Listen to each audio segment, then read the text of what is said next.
الشيطان الرجيم بسم الله الرحمن الرحيم أم تسألهم أجرا فهم من مغرم مثقلون وعنده الغيب فهم يكتبون واصبر لحكم ربك ولا تكن كصاحب الحوت إذ نادى وهو مكذوب لولا أن تداركه نعمة من ربه لنبذ بالعراء وهو مذموم فاجتباه ربه فجعله من الصالحين وإن يكاد الذين كفروا ليزلقونك بأبصارهم لما سمعوا الذكر ويقولون إنه لمجنون وما هو إلا ذكر للعالمين صدق الله. گزشتہ آیات میں اللہ پاک نے فرمایا کہ قیامت والے دن مشرکین ہرگز نہ سوچیں کہ ان کو موحدین کے برابر مسلمانوں کے برابر مرتبہ دیں گے. جو کچھ بھی دنیا میں سوچ رہے ہیں یہ ان کے الٹے فیصلے ہیں. اس کے بعد اللہ پاک نے تقریر کے اوپر بھی بیان فرمایا کہ قیامت والے دن مشرکین کو سجدے کی طرف بلایا جائے گا تو یہ سجدہ کرنے کی بالکل طاقت نہیں رکھیں گے. ان کی نظریں نیچی ہوں گی, ذلت ان کو ڈھانپ لیں گی. اور دنیا کے اندر ان کو سجدے کی طرف بلایا جاتا تھا حالانکہ وہ صحیح سالم ہوتے تھے لیکن بالکل سجدے کی طرف نہیں آتے تھے. آخر میں اللہ نے فرمایا سرسریوں میں ہمیں سنایا میرے پیغمبر آپ چھوڑ دیں, یہ سیدھے ہونے والے نہیں ہیں. ہم ان کو آہستہ آہستہ جہنم کی طرف لے کر جائیں گے ان کو پتہ بھی نہیں ہوگا. وَأُمْلِي لَهُمْ اور ہم ان کو ڈھیل دے رہے ہیں ان کئی دیمتی کیونکہ ہماری پکڑ ہماری تدبیر بڑی سخت ہے, بڑی مضبوط ہے. اب جہاں سے آج کا سبق شروع ہو رہا ہے یہ اللہ پاک ایک زجر بیان فرما رہے ہیں. ترجمہ دیکھیں ام تسألهم أجرا فهم من مغرم مثقلون. آیا مانگتے ہو آپ ان سے کوئی اجرت, آیا مانگتے ہو آپ ان سے کوئی اجرت. فهم من مغرم مثقلون بس وہ بوجہ تاوان کے بھار کے پیچھے بڑھے جا رہے ہیں. مغرم تاوان, مثقلون تاوان کے نیچے دبے جا رہے ہیں. ٹھیک ہے, اس لیے اتباع نہیں کرتے. فرمانے کا مطلب یہ ہے کہ اللہ پاک نے فرمایا میرے پیغمبر یہ ضدی لوگ مان کیوں نہیں رہے. آپ ان کو کتنے پیار سے, کتنی محبت سے, کتنے دلائل سے آپ ان کے سامنے مسئلہ توحید پیش کر رہے ہیں, پھر بھی ان کی ضد درمیان میں اڑی ہوئی مان کیوں نہیں رہی. وجہ کیا ہے؟ کیا آپ ان سے تبلیغ کے اوپر کوئی معاوضہ طلب کر رہے ہیں؟ کیا کوئی پیسہ طلب کر رہے ہیں, کوئی اجرت طلب کر رہے ہیں کہ یہ اس تاوان کے نیچے دبے جا رہے ہیں اس وجہ سے ان کو ڈر ہے کہ اگر اس کی دعوت کو قبول کر لیا تو ہمیں جگہ دینا پڑے گا, ہمیں پیسہ دینا پڑے گا. کوئی ان سے اجرت طلب کر رہے ہیں, کیا اس وجہ سے نہیں مان رہے؟ یعنی استفہام انکاری ایسا نہیں ہے. تو آپ ان سے کوئی مالی تعاون کا مطالبہ نہیں کرتے تو پھر ان کے انکار کی وجہ کیا ہے؟ ام تسألهم اجرا فهم من مغرم مثقلون, آیا مانگتے ہو آپ ان سے کوئی اجرت؟ ٹھیک ہے, فهم من مغرم مثقلون پس وہ تاوان کے بھار کے نیچے مثقلون دبے جا رہے ہیں. ٹھیک ہو گیا. آج کل بھی جو مساجد کے اندر مقتدی ہیں علماء سے اسی وجہ سے ڈرتے ہیں کہ کہیں چندہ طلب نہ کر لیں, وہ ان کے پاس بیٹھنا گوارا نہیں کرتے. ٹھیک ہے, ان کی بات سننا گوارا نہیں کرتے اور وہ جان چھڑاتے ہیں, جی چڑھاتے ہیں, ان کے قریب نہیں لگتے کہ کہیں پیسہ نہ مانگ لیں. اس خوف اور ڈر کی وجہ سے وہ مسجد چھوڑ دیتے ہیں, آتے نہیں.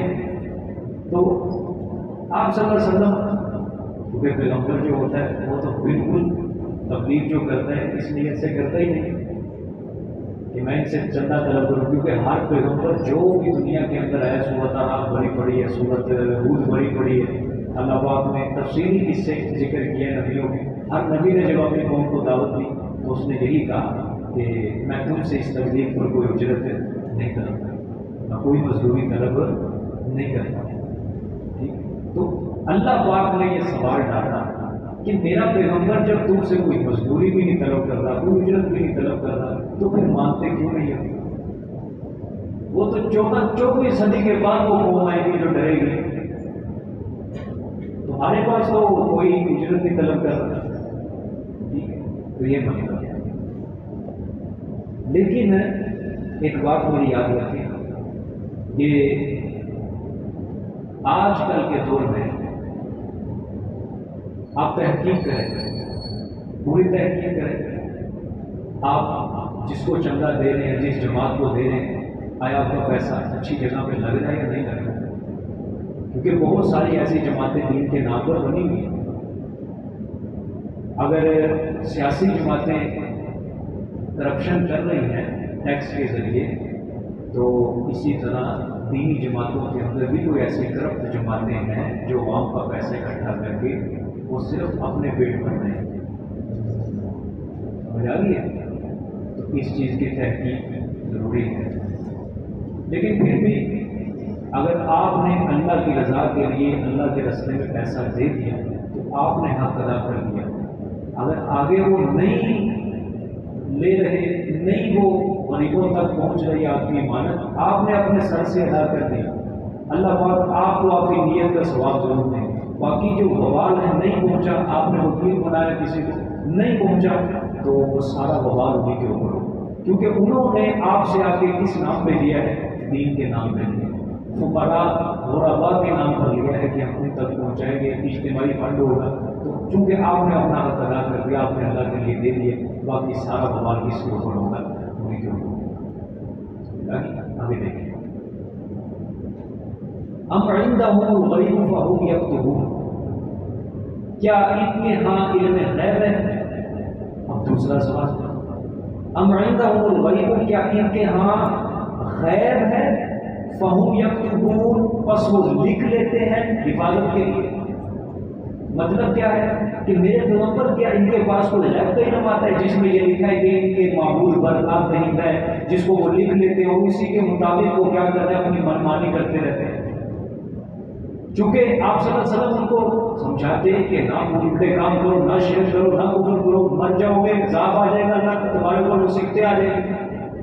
وہ کہتے تھے نہ، ہمارے معبود ہمیں بچا لیں گے، ہمارے معبود ہمارے ہر مشکل کے اندر کام آئیں گے، اللہ کی پکڑ سے بچا لیں گے. اللہ نے فرمایا ان کے پاس کوئی غیب کا علم ہے جس کو وہ لکھ لیتے ہیں. کہ ان کے پاس علم آتا ہے اور وہ لکھ لیتے ہیں اور آپ کے علم سے یہ بے نیاز ہو گئی، جو آپ ان کو خبریں دے رہے ہیں ان کو سچائی تسلیم کر رہے ہیں اور اپنی طرف سے اپنی منمانی کرتے جا رہے ہیں اور کہتے ہیں ہمارے اوپر جو بھی مصیبت ہے، مشکل ہے، ہمارے معبود ہمیں کیا کر لیں گے؟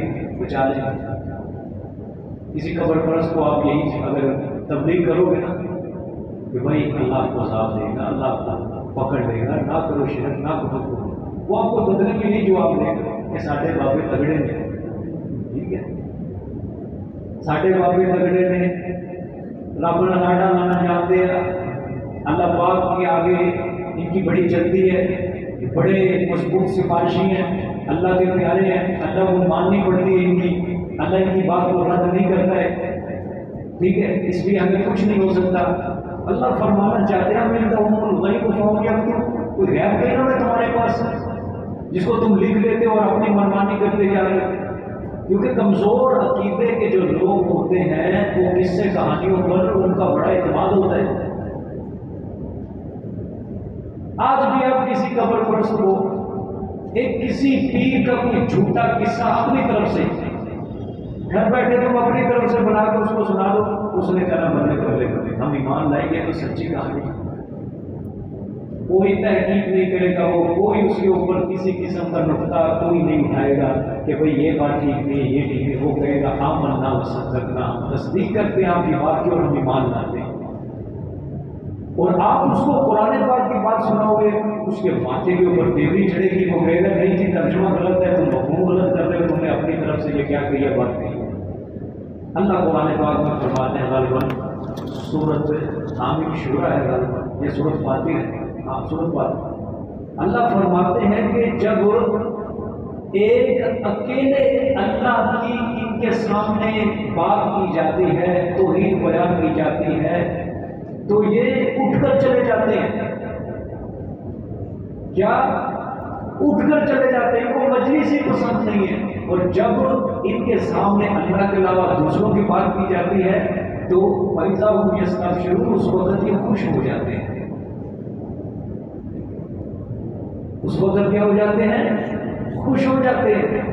آپ صلی اللہ علیہ وسلم ان کو اللہ کی بات سناتے ہیں، اللہ کو سجدے کرو، اللہ کو نام کی نظر نیاز کرو، اللہ کو مشکل کشا عادت روا مانو، وہ کہتے ہیں نہیں، ناراض ہوتے ہوئے کہتے ہیں ہمارے بزرگوں کی کیا ہو رہی ہے، توہین ہو رہی ہے۔ لیکن جب ان کو کوئی اور کس سے کہانیاں سناتا تو کوئی آگے کہ ہمارے پیر صاحب ہمارے بزرگ یہ کر دیتے ہیں، ہمارے پیر کے پاس غیب کا خزانہ ہے، ہمارے پیر کے پاس بیٹوں کا خزانہ ہے کہ روٹی قسمتیں کھڑی کر دیتے ہیں، تو حساب میں سب شروع وہ خوش ہو جاتے ہیں۔ یہ تو قرآن پاک ہے، وہ 1400 سال نہیں، یہ شروع سے جب سے شرک ہو رہا ہے نا، شروع حضرت نوح علیہ السلام کی قوم سے، اس وقت سے لے کر آج تک یہی روش ہے مشرکین کی۔ آج بھی آج قبر پرستوں کے سامنے مزار کے اوپر کھڑے ہو کے اللہ کی توحید بیان کرو، چاہے تم قرآن کی آیتیں پڑھ لو، نہیں مانتے کہتے دفاع ہو جائے یہاں سے۔ جب آپ کس سے کہانیاں جھوٹے بیان کرو گے، دوڑے ڈبے بیان کرو گے، ہو اس کے اوپر اچھل اچھل کود کود کے اس کو مولوی کو کیا دیں گے، داد دیں گے، خوش ہو کے۔ اللہ قرآن پاک میں کیا فرماتے ہیں سورۃ حج کے اندر، وما قدر اللہ حق قدرہ، لوگوں جس طرح میری قدر کرنے کا حق تھا تم نے میری قدر نہیں کی، جس طرح میری قدر کرنے کا حق تھا تم نے میری اس طرح قدر نہیں کی۔ غالباً 2-3 بار اللہ پاک نے مختلف جگہوں کے اوپر یہ جملہ فرمایا، ما قدر اللہ حق قدرہ۔ لیکن اللہ پاک اپنی توحید کی، اپنے وحدانیت کی قدر کرنے کی ہمیں توفیق عطا فرمائے۔ یہی سکہ ہے ایک جنت کے اندر داخلے کا، بس کہ انسان کے دل میں اللہ کی توحید کا سکہ جمع ہوا ہو تب ہی وہ جنت کے اندر جا سکتا ہے۔ لیکن اگر توحید انسان کے دل کے اندر نہیں ہے تو جتنا مرضی نمازیں پڑھ لے، حج کر لے، عمرے کر لے، جتنا مرضی نیکیاں کر لے، توحید دل میں نہیں ہے، اللہ اس کو جنت کے اندر بھی داخل کریں گے۔ اس کے اوپر جہنم واجب ہے، جنت حرام ہے۔ ٹھیک ہے، آگے بڑھیں۔ فاصبر لحکم ربک ولا تکن کصاحب الحوت اذ نادى وهو مكظوم۔ یہ ہے جی تسلی آپ صلی اللہ علیہ وسلم نے، کیونکہ ہر صورت کے اندر آخر میں آپ صلی اللہ علیہ وسلم کو کیا ہوتی ہے؟ تسلی ہوتی ہے۔ وجہ کیا ہے؟ ایک پورا مضمون ہے، دیکھو صورت کا کیسی اللہ پاک نے خوبصورت باتیں، کیسا باندھ کے مضمون بیان کیے۔ اور جب آپ صلی اللہ علیہ وسلم ان کو سناتے، آگے سے وہ کیا کہہ دیتے؟ ہم نہیں مانتے، ہم نہیں مانتے، چون کے چنانچہ اگرچہ مگرچہ۔ تو ہم صلی اللہ علیہ وسلم رنجیدہ ہوتے، غمگین ہوتے کہ اتنے پرمغز دلائل ان کے سامنے رکھ دیے لیکن نہیں مان رہے۔ تو آپ صلی اللہ علیہ وسلم مغموم ہوتے، اللہ فرماتے فاصبر لحکم، میرے پیغمبر صبر کرو۔ سبحان اللہ۔ آپ کے کسی کام کے بارے میں آپ غمگین ہو جائیں، آپ کو کوئی بڑا آگے مالک آ کے آپ کے ساتھ ہاتھ رکھے گا، سفر کو کوئی نقصان ہو ہی جائے تو انسان کو اتنی تسلی ہوتی ہے کہ چلو مجھے کوئی دلاسا دینے والا نہیں۔ اللہ کا پیغمبر جب غمگین ہوتا ہے، اللہ کا دست شفقت اس کے کندھوں پہ ہوتا ہے، میرے پیغمبر صبر کر۔ اللہ کے نبی کا حوصلہ کتنا بڑھتا ہوگا جب جبرائیل علیہ السلام کی آیت آگے سامنے فاصبر لحکم، اور دیکھو کتنا پیار بڑا جو ہے، فاصبر، بس تو صبر کر میرے پیغمبر، لحکم ربک کا، کس کے لیے؟ حکم اپنے رب کے، اپنے رب کے حکم کے لیے کیا کر؟ صبر کرتے ہیں۔ رب تجھے حکم کرتا ہے کہ تم بے صبری کا مظاہرہ کبھی بھی نہ کرنا، ٹھیک ہے؟ اللہ اکبر۔ کہ تسلی ہے کہ آپ ان کی تقسیم کے اوپر یہ جو روز جو لانے آپ کو ایذا دے رہے ہیں، تکلیف دے رہے ہیں، میرے پیغمبر تنگ آ کر کوئی اپنی طرف سے قدم نہ اٹھا دینا کہ جس میں بے صبری کا مظاہرہ ہو جائے آپ سے۔ اور آگے دیکھو کیا فرمایا، وَلَا تَكُن كَصَاحِبِ الْحُوتِ، اور نہ ہو تو تنگ دل کا صاحب الحوت مثل مچھلی والے کے، مثل کہ مچھلی والے کی طرح کوئی دل میں تنگی نہ لے آنا. ٹھیک ہے جی سمجھ اللہ بھائی کون مراد ہے مچھلی والے سے؟ یونس علیہ السلام لکھا ہوا ہے اوپر. ٹھیک ہو تصاحب الحوت، چلو یہ اللہ پاک نے غلط کیا. تصاحب الحوت مچھلی بندے کی طرح نہ ہو جائے.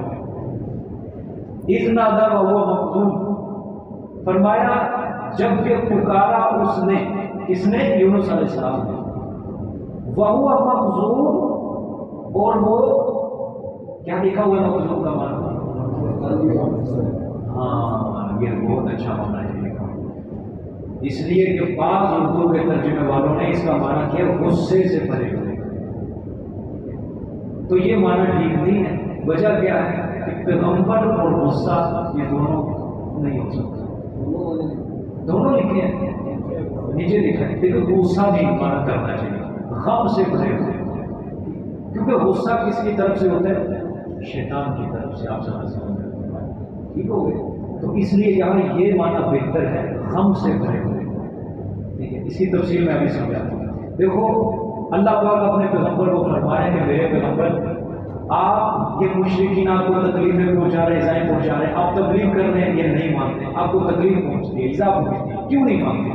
تو اللہ نے فرمایا میرے پیغمبر ماننا، صبر کرو، ایسا قدم نہ اٹھا دینا بے صبری میں، کیونکہ بے صبری کیا مطلب ہوتا ہے؟ غصہ. تو غصے میں آ کے، بے صبری میں آ کے ایسا قدم نہ اٹھا دینا کہ جس سے آپ کے درجات میں کمی آ جائے، آپ کی پکڑ ہو جائے، ہمیں تبلیغ کرنی پڑے آپ کو. تو اس کام میں مچھلی والے کی طرح نہ ہو جانا. ٹھیک ہے حضرت یونس علیہ السلام کی طرح اذنا تھا جب کہ پکارا انہوں نے وہو مکذوب، اور وہ غم سے بھرے ہوئے. اب کیا مطلب ہے اس کا کہ حضرت یونس علیہ السلام یہ عراق کے اندر بستی ہے نینوا، پرانے دور کی بات ہے. غالباً ان کا دور جو ہے وہ حضرت ابراہیم کے بعد ہی دور ہے یونس علیہ السلام کا. لیکن یہ بنی اسرائیل میں سے نہیں، حضرت ابراہیم کی اولاد میں سے نہیں تھی حضرت یونس علیہ السلام، یہ الگ ان کی نسل تھی، حضرت ابراہیم کے بھائی. لیکن ان کا جو علاقہ ہے عراق کے قریب کی بستی ہے، آج بھی اس کو نینوا کہا جاتا ہے. بڑا ترقی یافتہ ہے. 1,00,000 آبادی تھی جس قوم کی طرف یہ نبی بنا کر بھیجے گئے. 1,00,000 کی آبادی تھی اس بستی. تو ان کی قوم بھی بت پرستی میں، شرک و کفر میں مبتلا تھی. حضرت نے ان کو غالباً 9 سال تک سمجھایا، چھوڑ دو بت پرستی، چھوڑ دو بت پرستی، چھوڑ دو کفر و شرک. نہیں مانے، کیونکہ ہر پیغمبر کے ساتھ یہی قوم ہے. 9 سال پھر بھی کم ہے 950 سال کے مقابلے. یہ تو اللہ کے نبی کا حوصلہ تھا کہ پھر بھی 80 بندے ایمان لا رہے ہیں. لیکن پیغمبر بے صبری کا مظاہرہ نہیں کرتا. ٹھیک ہے. اور یونس علیہ السلام نے 9 سال تک سمجھایا لیکن نہیں مانی. حضرت یونس علیہ السلام نے اپنے قوم کو کہا کہ ٹھیک ہے 3 دن میں تمہیں مہلت دیتا ہوں، اللہ کی طرف سے حکم آ گیا 3 دن کے اندر تمہارے اوپر عذاب آ جائے گا. اور اللہ کے حکم کے بغیر بستی سے نکل گئے. اللہ نے حکم نہیں دیا تھا اپنے پیغمبر کو کہ بستی سے ہجرت کر کے چلے جاؤ، لیکن اللہ کے حکم کے بغیر بستی چھوڑ دیا اپنے اجتہاد سے. اجتہاد کیا کیا کہ ماننا تو انہوں نے ہے نہیں، عذاب ان کے اوپر آنے والا ہے، تو ٹھیک ہے اب چھوڑ دیں گے ان کو، مر جائیں گے. زبردستی سے اس کو حضرت یونس علیہ السلام یہ مہلت سنا کے چلے گئے کہ 3 دن کے اندر عذاب آ جائے. چلے گئے، جا رہے ہیں، یہ کوئی سفر کے اندر جا رہے ہیں پیدل، اور دریائے فرات ہے، وہاں پہ جا کے کشتی میں سوار ہوئے. تو جب کشتی میں سوار ہوئے اللہ پاک نے تنبیہ کی کہ پیغمبر میرا وہ میرے حکم کے بغیر بستی کو چھوڑ دیں. حالانکہ لوط علیہ السلام کو تو حکم ہوا تھا نا کہ اپنے اہل و عیال کو پکڑو اور نکل جاؤ. ہر پیغمبر کو اللہ پاک یہ حکم دیتے تھے. یونس علیہ السلام کو ابھی تک حکم نہیں آیا تھا لیکن اللہ کا حکم کیے بغیر وہ پائے بغیر، یعنی ایک قسم کا پیغمبر نے کیا کر دیا، بے صبری کا مظاہرہ کر دیا. لیکن یہ فی نفسی ہی ناجائز نہیں تھا، حضرت نے اجتہاد کیا تھا. جان بوجھ کے حضرت نے نافرمانی نہیں کی تھی اللہ پاک کی. یہ یہاں پہ میں ایک چیز کو مکمل کرنا چاہتا ہوں, کلیئر کرنا چاہتا ہوں. یہ نہ سمجھنا کہ حضرت یونس نے اللہ کی نافرمانی کی جان بوجھ کے, کیونکہ مولانا مودودی صاحب نے لکھا ہے اپنی تفسیر تفہیم القرآن کے اندر کہ حضرت یونس علیہ السلام نے احکام رسالت پہنچانے میں کمی کر دی تھی. اور یہ بہت بڑا جملہ کہہ دیا انہوں نے یونس علیہ السلام کے. احکام رسالت پہنچانے میں انہوں نے کوتاہی کی تھی, جس کی وجہ سے اللہ نے پکڑ کی. لیکن ہم کہتے ہیں پیغمبر احکام رسالت پہنچانے میں کبھی کوئی کمی کوتاہی نہیں کر سکتا. ہاں اہل سنت والجماعت مفسرین نے اس بات کو لکھا ہے کہ حضرت نے اجتہاد کیا تھا کہ عذاب آنے والا ان کے اوپر, انہوں نے ماننا ہی نہیں ہے. کتنے سال ہو گئے میں ان کو سمجھا رہا ہوں, تو جب ان کے اوپر عذاب آنے تو نکلو یہاں سے. لیکن اللہ کا حکم نہیں آیا تھا ابھی تک, حضرت چلے گئے.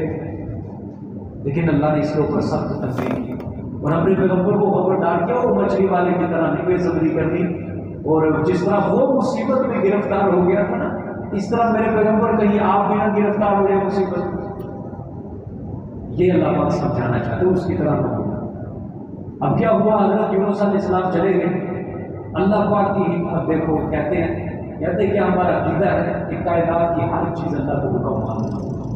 کشتی میں بیٹھے, اللہ کی طرف سے ایک ایسا معاملہ بنا, کشتی والوں نے یونس علیہ السلام کو سمندر میں پھینکا. پورا اندازی کے بعد کیا اللہ پاک کی تدبیریں چل رہی تھی. 3 بار پورا اندازی ہوتی ہے, تینوں بار یونس علیہ السلام کا نام نکلتا. عجیب بات ہے, کسی اور کا نام نکلتا ہی نہیں. تو یہ سارا کس کے ماتحت چل رہا تھا, اللہ کی تدبیر کے مطابق. تو اللہ پاک نے یہ ایسا کام بنایا, تنبیہ کرنے کی یونس علیہ السلام کو. انہوں نے اٹھایا اور کر دیا دریا کے حوالے. ساتھ ہی اللہ نے مچھلی کو بھی حکم دے دیا اور مچھلی کو کہا کہ میرا پیغمبر آ رہا ہے, یہ میرے لیے لقمہ نہیں ہے.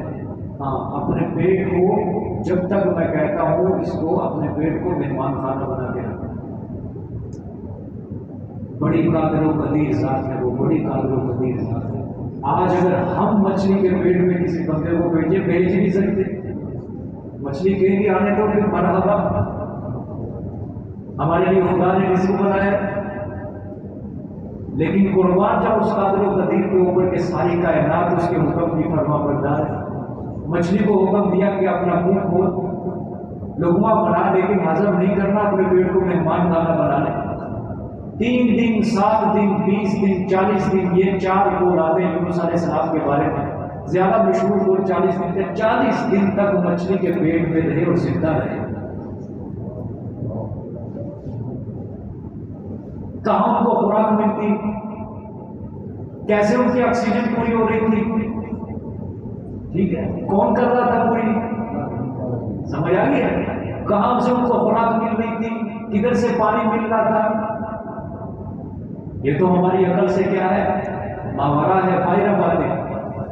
عقلیں تو ہماری یہی کہتی ہیں نا کہ انسان نہیں زندہ رہ سکتا. لیکن جہاں انسان کی عقل ختم ہوتی ہے, وہاں اللہ کی قدرت کے مظاہرے شروع ہو جاتے ہیں. خدا کی قدرتوں کے مظاہرے.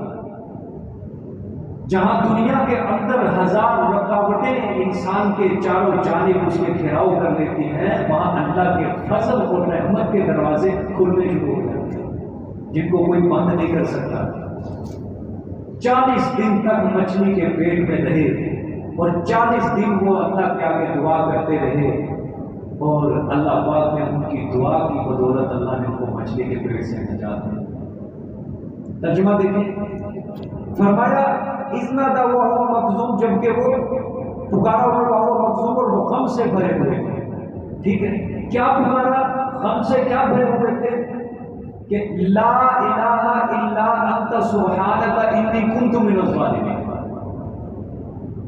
اب دیکھو جو معنی لکھا ہوا غصے سے بھرے ہوئے تھے. لا الہ الا انت سبحانک انی کنت من الظالمین, یہ دعا غصے کے اندر کی تھی, یہ تو عاجزی کے اندر کی تھی. غم سے بھرے ہوئے تھے. غم کس چیز کا تھا کہ میں اللہ کی اجازت کے بغیر آ گیا. سمجھ آ گئی, اس چیز کا ان کو غم تھا کہ میں اللہ کی اجازت کے بغیر بستی سے نکل آیا.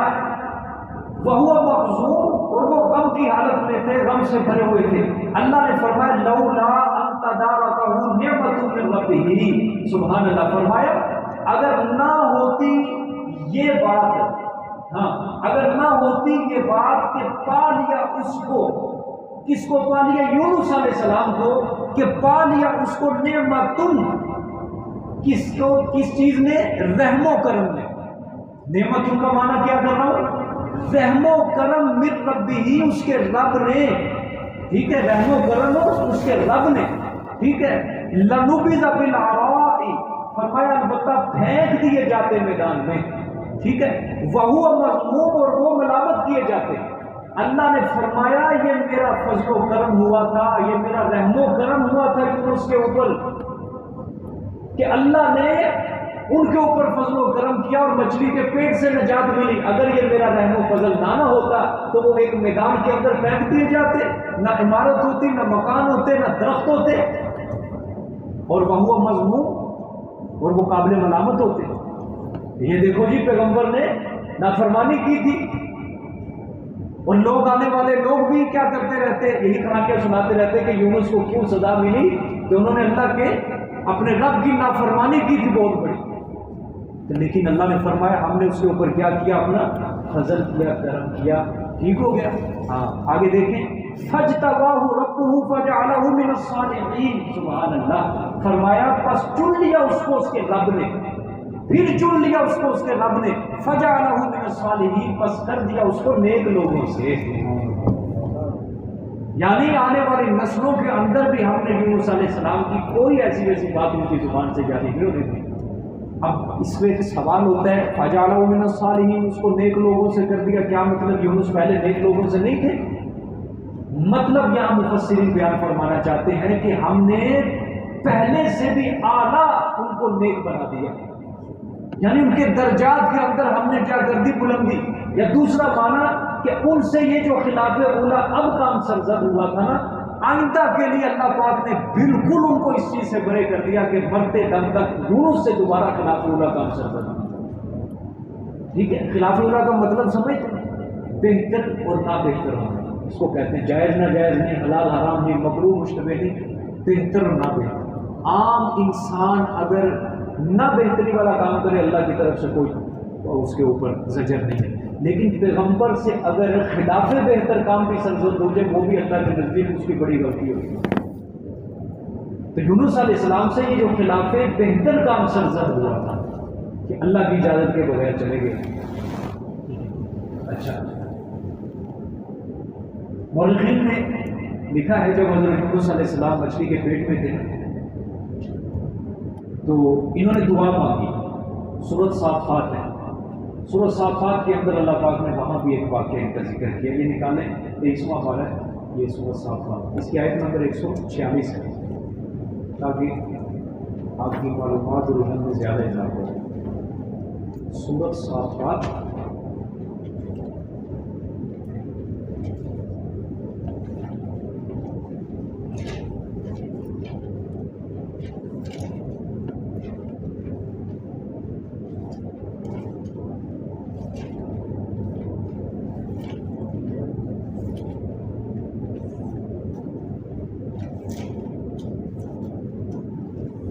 نہیں ملی جی، 23واں پارہ ہے، آیت نمبر اس کی ہے، آیت 142، 139 ہی نکالیں، 39 سے واقعہ شروع ہو رہا ہے. 139 سورۃ صاد سے پہلی سورت ہے جی، 1078.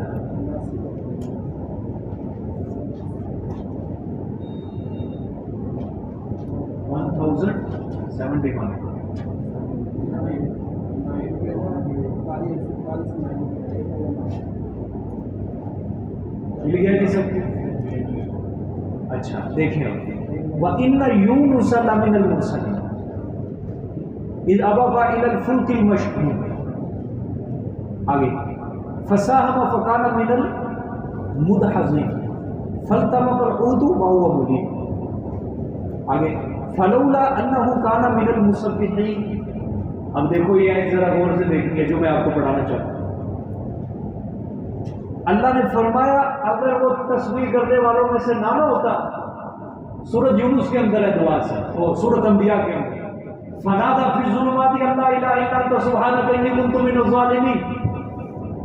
یونس نے تہ در تہ اندھیروں سے پکارا، کس کو؟ اپنے رب کو پکارا، لا الہ الا انت سبحانک انی کنت من الظالمین. اس تسبیح کی اللہ بات کر رہے ہیں یہاں پہ سورۃ صافات. فرمایا اگر وہ تسبیح کرنے والوں میں سے نہ ہوتا لَلَبِثَ فِي بَطْنِهِ إِلَىٰ يَوْمِ يُبْعَثُونَ، وہ قیامت تک وہ مچھلی کے پیٹ میں رہتا. تو اس نے جو ہمیں پکارا، یونس نے اس تسبیح کی برکت سے ہم نے مچھلی کے پیٹ سے کیا دی ہے؟ نجات دی ہے، وگرنہ اس کو نجات نہ ملتی.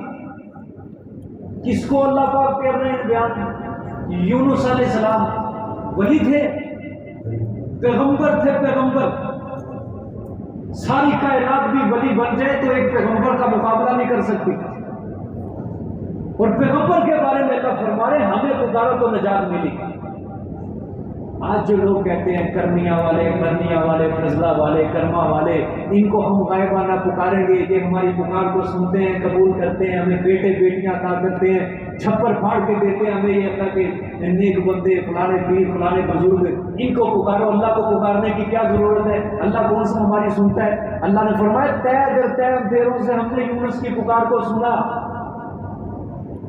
کسی نبی نے نہیں سنا، کسی ولی نے نہیں سنا، اور کوئی سن بھی نہیں سکتا تھا، کیونکہ یونس علیہ السلام کی دعا کے اندر یہی بات ہے کہ لا الہ الا انت، اللہ تیرے سوا معبود کوئی نہیں. مطلب کیا ہے؟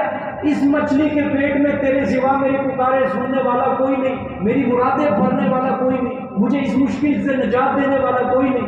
اس مشکل سے نجات دینے والا اگر ہے تو صرف کون ہے؟ اللہ ہی. اللہ نے فرمایا نہ پکارتا تو پھر میرا پیغمبر اٹھائے جانے کے دن تک اسی میں.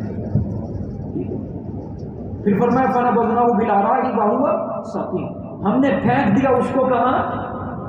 بالعراء. دیکھو نیچے کیا معنی لکھا ہے؟ میدان میں، چٹیل میدان میں. وَهُوَ سَقِيمٌ، اور وہ کیا تھے؟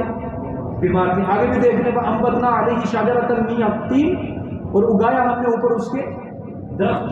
مِّن يَقْطِينٍ کیا معنی لکھا ہے؟ بیل والا. ٹھیک ہے. اب قرآن نے بیان کیا، مفسرین نے لکھا ہے کدو کی بیل اگائی تھی اللہ نے. کس کی بیل تھی؟ اچھا یہاں پہ دیکھو اللہ نے فرمایا لولا ان تدارکہ نعمت من ربہ لنبذ بالعراء. فرمایا اگر نہ ہوتی کہ یہ کہ پا لیا اس کو نعمت من ربہ، نعمت اس کے رب کی، فضل کرم اس کے رب سے، لنبذ بالعراء، تو البتہ ہم پھینک دیتے اس کو چٹیل میدان میں. وَهُوَ مَذْمُومٌ، اور وہ قابل ملامت ہوتا. سورۃ صافات کے اندر کیا کہا؟ ہم نے اس کو پھینک دیا میدان میں. اور یہاں پہ اللہ فرما رہے اگر فضل و کرم نہ ہوتا تو ہم چٹیل میدان میں پھینک کے رکھ دیتے، وہیں پڑا رہتا. کیا مانا؟ سمجھ آئیے کچھ؟ کیا سمجھیں؟ دونوں آیتوں کے اندر تعارض ہے. سورۃ صافات میں اللہ فرما رہے ہیں پھینک دیا، یہاں فرما رہے ہیں پھینک دیا جاتا اگر فضل و کرم نہ ہوتا. اب یہ کیا ہے؟ یہ تعارض ہے. آئے کوئی دنیا کا بندہ اپنے آپ کو جو سمجھتے ہیں، گھر بیٹھ کے کتابیں پڑھتے ہیں، بڑے علم والا سمجھتے ہیں، کرے اس کو کوئی حل ہے؟ جو کہتے ہیں ہم اپنی عقل کی بنیاد پہ دین سمجھ لیتے ہیں. یہاں پہ ضرورت پڑتی ہے امت کے مفسرین کی، فقہاء کی، کہ دونوں آیتوں کو کس طرح انہوں نے حل کیا ہے. چلو چھوڑو، آپ کے اوپر میں چھوڑتا ہوں یہ کل کو آیت حل کر کے رکھو. کچھ آپ کی بھی تحقیق، کوئی ذہن کھلے آپ کا. ٹھیک ہے، سمجھ لگا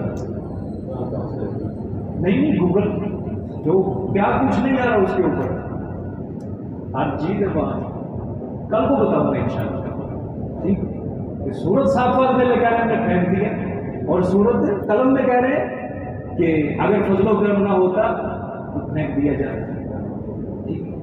خیر اللہ پاک نے چٹیل میدان میں حضرت یونس کو حکم دیا. فرشتوں کو جب پتہ چلا نا نیچے سے تسبیح کی آواز پہنچی آسمانوں میں، مؤرخین نے لکھا ہے تو جب فرشتوں نے یہ آواز سنی نا لا الہ الا انت سبحانک انی کنت من الظالمین، فرشتوں نے کہا کہ یا اللہ یہ آواز کوئی جانی پہچانی لگتی ہے۔ اللہ نے فرمایا تم نے پہچانی نہیں آواز یہ کس کی ہے؟ تو فرشتوں نے کہا نہیں پہچانا۔ اللہ نے فرمایا یہ میرے پیغمبر یونس کی آواز ہے۔ تو فرشتوں نے کہا کہ یا اللہ پاک کیا ہوا اسے؟ اللہ نے فرمایا ہنسا ہوا ہے۔ فرشتوں نے کہا یا اللہ پاک تیرا پیغمبر ہے، اس کے تو روز اتنے اتنے نیک عمل آسمانوں پہ چڑھتے ہیں۔ اللہ نے فرمایا بالکل ٹھیک ہے۔ فرشتوں نے عرض کی کہ یا اللہ پاک پھر اس کی مدد کیجیے، یہ تو آپ کی بھی عادت شریف ہے کہ نیک عمل مصیبت کے اندر کام آتے ہیں، تو آج اس کے اوپر مصیبت آئی ہوئی ہے تو یا اللہ پاک ان کے نیک عملوں کی بدولت ان کی مدد فرما۔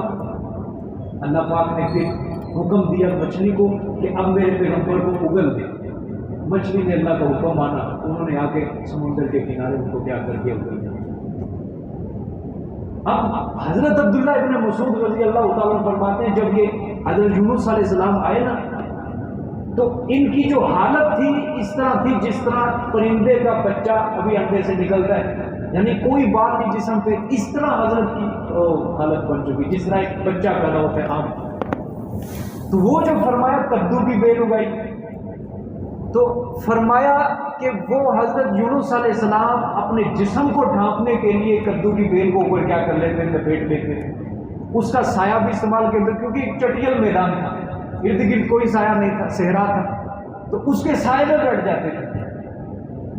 تو پھر کیا ہوا، اللہ نے ایک جنگل کے اندر ایک بکری کے اللہ پاک نے اس کی فطرت میں ڈالا کہ میرا پیغمبر وہاں بھوکا پیاسا ہے، تو نے روزانہ صبح و شام اس کے پاس جانا ہے، اس کو دودھ دینا ہے، اور تاکہ وہ جو اس کا جسم لاغر ہو چکا ہے، دبلا پتلا ہو چکا ہے، تیرا دودھ پی کے وہ کیا ہو جائے، پھر دوبارہ سے فربا ہو جائے اور دوبارہ سے صحت پکڑے۔ وہ بکری صبح و شام روزانہ آتی، حضرت یونس اس کا دودھ پیتے، تو اس طرح حضرت نے صحت پکڑی۔ ایک روایت ہے یہاں پہ، تاریخی روایت ہے، کہتے کہ کدو کی بیل کو کیڑا لگ گیا، جب کیڑا لگا تو حضرت یونس پریشان ہو گئے کہ یہ کیا ہو گیا، ایک ہی تو چیز سی سایہ حاصل کرنے کے لیے یہ بھی ہاتھ سے چلی گئی، بڑے افسردہ ہوئے، غمگین ہوئے۔ اللہ پاک نے فرمایا کہ وہ میرے پیغمبر یہ کدو کی بیل ہے، خود تم نے اگائی نہیں، نہ اس کو کبھی پانی دیا، ٹھیک ہے، ہم نے اگائی، ہم نے اس کو پانی دیا، ہم نے اس کو پروان چڑھایا، آپ اس کے سوکھنے سے پریشان ہو گئے، تو جو میری مخلوق ہے جس کو آپ چھوڑ کے آگے اور آپ اس چیز کا انتظار کرنے لگے کہ میں آپ کو عذاب دوں گا، تو کیا وہ میری مخلوق ہے؟ میں چاہتا ہوں کہ میری مخلوق عذاب کے اندر مبتلا ہو جائے۔ اللہ نے فرمایا میں نہیں چاہتا۔ ادھر سے اب قوم کا کیا حال ہوا، ایسے آثار نظر آئے نا جب قوم کو اللہ کے عذاب کے، کیونکہ آثار نظر آئے تھے، جو ہی عذاب کے آثار نظر آئے تو اللہ پاک کی حکمت، ساری قوم جو تھی، حضرت یونس نکل چکے تھے بستی سے، ساری قوم اپنے بچوں سمیت، اپنے جانوروں سمیت، بوڑھے بچے جتنے بھی میدان میں نکل آئے اور گریہ وزاری کرنے لگے، رونے لگے زاروں کے ساتھ کہ اللہ ہمیں معاف کر دے، ہم یونس کے رب کے اوپر ایمان لاتے ہیں۔ یہ قوم ساری موحد بن گئی۔ قرآن پاک میں ذکر بھی ہے کہ جب ہمارا عذاب آ گیا تو قوم کے سارے لوگوں نے کیا کہا کہ ہم یونس کے رب کے اوپر ایمان لاتے ہیں۔ تو سورت یونس ہے 11ویں پارے کے اندر، اللہ پاک نے وہاں پہ فرمایا کہ کوئی قوم ایسی نہیں ہے کہ میرا عذاب آیا ہو اور اس قوم نے عذاب کو دیکھ کر نفع حاصل کیا، نہ سوائے قوم یونس کے کہ ان کے اوپر میرا عذاب آنے ہی والا تھا، لیکن آتا آتا آتا آتا کیا ہو گیا، ٹل گیا، بچ گئے سارے میرے عذاب سے۔ تو اللہ پاک کے تمام نبیوں کی قوموں میں سے سوائے حضرت یونس علیہ السلام کی قوم سے کسی قوم نے عذاب سے نفع حاصل نہیں کیا، سوائے حضرت یونس کی قوم تھی جو اللہ کا عذاب آتا آتا ان سے ٹل گیا، بچ گئے۔ اور اللہ نے تعریف کی ہے سورۃ یونس میں، صرف یہ قوم بچی اللہ کے عذاب سے، سمجھ رہی؟ پھر حضرت جائے گئے بستی کے اندر، اللہ پاک نے کہا کہ جاؤ حضرت بستی کے اندر جاؤ کہ قوم ایمان لائی۔ حضرت بستی میں آئے تو پھر دیکھا قوم کے لوگ سارے حضرت صاحب سے سلام کرنے کے لیے آ رہے ہیں، ملنے کے لیے آ رہے ہیں، اور گلے لگایا، حضرت کو رونے لگے۔ پھر اس طرح سلسلہ چلتا تھا. تو اللہ نے کس کو یہاں پہ خبر دی ہے؟ آپ صلی اللہ علیہ وسلم کو سمجھائیں کہ میرے پیغمبر یونس کی طرح بے صبری کا مظاہرہ نہ کرنا، جس طرح وہ مصیبت میں پھنس گیا آپ بھی کہیں نہ پھنس جانا. بات سمجھ میں آ گئی؟ یہ اچھا دیکھیں اب یہاں پہ آپ نے ایک اور چیز سنائی. اللہ پاک آپ صلی اللہ علیہ وسلم کو سمجھا رہے ہیں یونس کی طرح نہ بن جانا. اب یہاں سے پتہ ذہن میں سوال اٹھتا ہے کہ یار کیا یونس علیہ السلام ظاہری بات ہے اس کی طرح نہ بن جانا، یہی کہا جا رہا ہے کہ وہ کمتر ہے. ہمیشہ سامنے یہی ہوتا ہے نا کہ وہ کمتر ہے اس کی طرح نہ بن جانا. ذہن میں ہم کسی کو کہیں کہ بابا وہ بندہ ٹھیک نہیں ہے اس کی طرح نہ ہو جانا، تو کیا ہم اس کی احانت بیان کر رہے ہیں؟ مطلب اللہ احانت بیان کر رہے ہیں یونس علیہ السلام؟ احانت نہیں ہے، یہ دو بڑے لوگوں کا یہاں پہ موازنہ کیا جا رہا ہے. اگر یہاں پہ کہا جاتا نا پیغمبر علیہ الصلوۃ والسلام کو کسی عام بندے کے ساتھ کوئی موازنہ کیا جاتا وہ قابل اعتراض بات بنتی تھی، لیکن یہاں نبی کا موازنہ نبی کے ساتھ ہے، سوال بنتے ہی نہیں ہے. نبی کا موازنہ کس سے ہے؟ پیغمبر کے ساتھ ہے. اور وہ پیغمبر سے دوسری بات میں نے ابھی کہا ہے کہ غلطی بھی نہیں ہوئی تھی، وہ اللہ کے نزدیک جو انہوں نے خلاف بہتر خلاف اولا کام کیا تھا، اللہ کے نزدیک وہ بہت بڑی غلطی تھی پیغمبر کہ میرا نبی ہو میری اجازت کے بغیر بستی سے باہر قدم رکھے.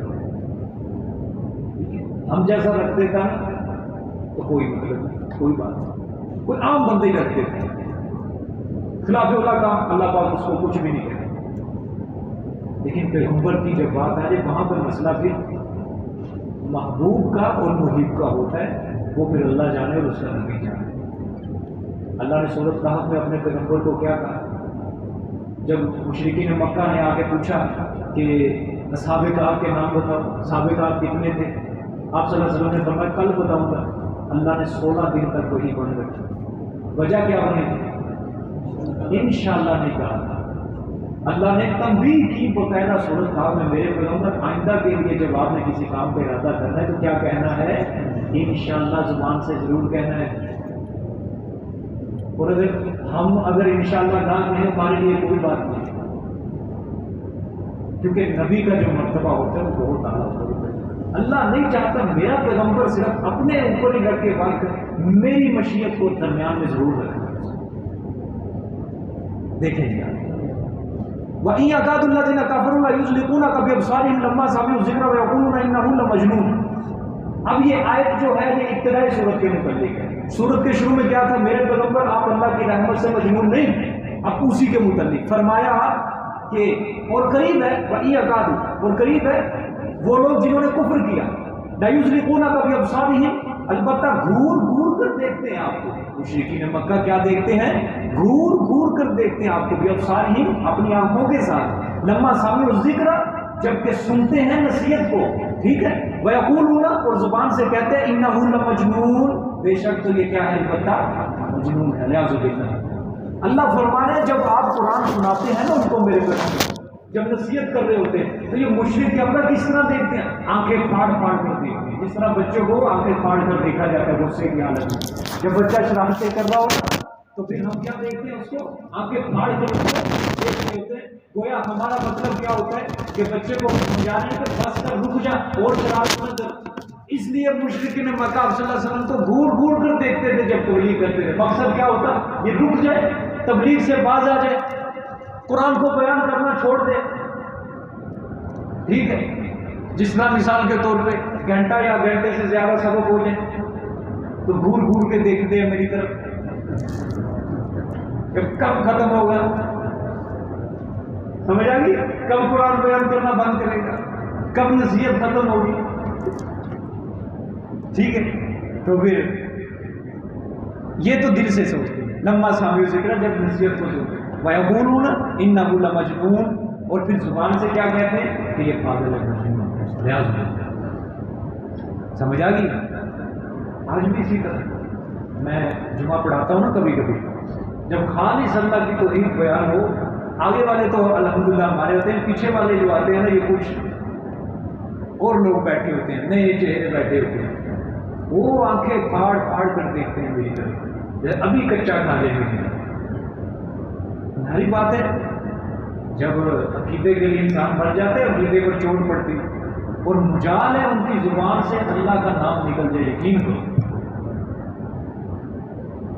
میں کہتا ہوں نا جو اٹھے اللہ ہی اس کے بعد بلند کرو. یقین کرو موٹ بھی نہیں ہلتے اللہ کا نام بھی نہیں کرتے. آہستہ یہ تو مجھے بھی پتا چل جاتا ہے کہ آہستہ چلو لب تو ہلتے ہیں نا ہونٹ بھی نہیں ہلتے آپ کے پار کے دیکھتے ہیں. سمجھ آئے؟ ہاں لما سامی ذکر جب وہ نصیحت کو سنتے ہیں وَيَقُولُونَ إِنَّهُ لَمَجْنُونَ اور وہ کہتے ہیں کہ بے شک البتہ یہ علیہ مجنون. اللہ نے فرمایا وہ ان ظالموں کو کیا پتا وَمَا هُوَ إِلَّا ذِكْرٌ لِلْعَالَمِينَ یہ قرآن تو جہان والوں کے لیے نصیحت ہے. سمجھ آئیے کتنا پیار سے اللہ نے جملہ کہا ہے کتنا پیار سے. ہم لوگوں کا کوئی کلام کی اس طرح کوئی گستاخی کرے ہم تو قتل کر دیتے ہیں لیکن اللہ نے پھر بھی وہ آنکھیں گھور گھور کر دیکھتے ہیں آپ صلی اللہ علیہ وسلم کو. مجنون بھی کہہ رہے ہیں آگے اللہ کا حوصلہ دیکھو. اللہ کہہ رہے ہیں کہ ان پاگلوں کو کیا پتا میرا کلام تو ان کے لیے نہیں جہان والوں کے لیے نصیحت ہے. جہان والوں کے لیے اگر اس کا قانون اگر کوئی تسلیم کرے گا تو یہ آخرت میں ضامن ہوگا اس بندے کے لیے جو اس کی تعلیمات پر عمل کرے گا. تو یہ کیا ہوگا ضامن ہوگا اس کے لیے کہ اللہ تیری تعلیمات کے مطابق اس نے میرے مطابق عمل کیا ربا اس کو جنت دے. اس لیے یہ نظریہ بناؤ میرے عزیز دوستو. قرآن پاک کا جو نظام ہے نا یہ ہمارے لیے کیا ہے نصیحت ہے. ہمارے جو آج نئی نسل کے مسلمان پیدا ہو رہے ہیں نا وہ یورپ کے نظام کو کیا سمجھتے ہیں نصیحت سمجھتے ہیں. انگلینڈ لندن کے نظام کو کیا سمجھتے ہیں نصیحت سمجھتے ہیں. کسی کا بھائی کوئی بندہ بیٹھا ہوا رشتہ دار وہ اس کے گن گا رہے ہوتے ہیں کہ ماشاءاللہ ہمارا بندہ لندن بیٹھا ہوا پیسے کما رہا ہے. ان کا نظام پاکستان میں آنا چاہیے. تمہاری اپنے قرآن کے اوپر اپنے اسلام کے اوپر نظر کیوں نہیں ہے؟ تم یہ کیوں نہیں کہتے کہ قرآن پاک کا نظام یہ جہان والوں کے لیے نصیحت ہے یہ نظام آنا چاہیے؟ کیا ہو گیا میرے مسلمان میں؟ اپنی زبان سے تم کفر کے گن گا رہے ہو.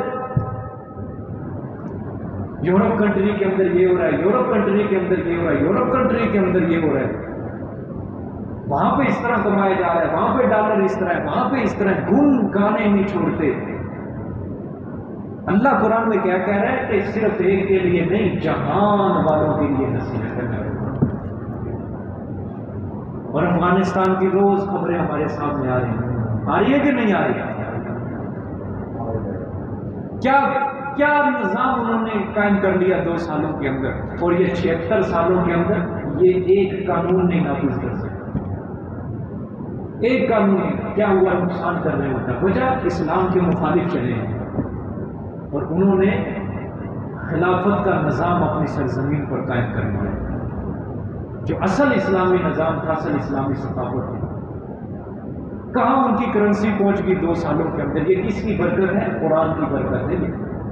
ماننا پڑے گا تمہیں. اور آئندہ آنے والے سالوں میں انشاءاللہ وہ العزیز پاکستان سے ہجرت کریں گے مسلمان افغانستان میں. ہجرت کی ضرورت ہی نہیں ہے. اللہ پاک سمجھ آ گئی ہے. اللہ کرم فرمائے ہم سب کو. جزاک اللہ. دعا فرما اللہم صلی علی سیدنا و مولانا محمد و آلہ وسلم.